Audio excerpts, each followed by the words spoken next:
యూట్యూబ్లో నోకాజీ dance centre ఉంటాను. నేను కేపీహెచ్లో ఉంటాను. మీకు ఆల్రెడీ సుపరిచితులనే. ప్రతి ఇయర్ కూడా ఈ వినాయకుడిని దర్శించుకోవడానికి ప్రత్యేకంగా వస్తుంటాను. లాస్ట్ ఇయర్ వినాయకుడు నిమజ్జనం రోజు కూడా వినాయకుడిలో వచ్చింది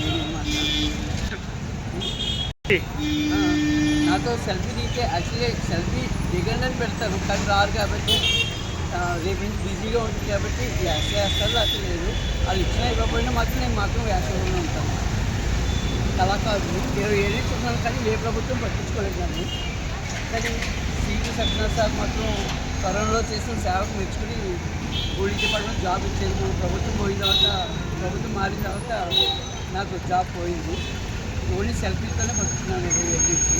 మొన్న చిరంజీవి గారి పుట్టినరోజు అయితే మా కేపీహెచ్పీలో చిరంజీవి పేదవాళ్ళకి అందరికీ ధ్యానం చేసినప్పుడు నాకు కూడా కవర్ ఇచ్చారు 5,000. ఏ గుళ్ళో ప్రోగ్రామ్ చేసినా చేస్తుంటాను. ఓన్లీ అంటే వితౌట్ జాబ్ హైదరాబాద్లో తిరునాళ్ళ నుంచి ఓన్లీ కళ మీదే బతుకుతున్నాను. యూట్యూబ్ నోకాజీ డ్యాన్స్ అంటే అన్ని వేషాలు అయ్యే ఉంటాయి. మీరు టీవీ నేను ప్రత్యేకంగా కూడా నన్ను కవర్ చేస్తాను.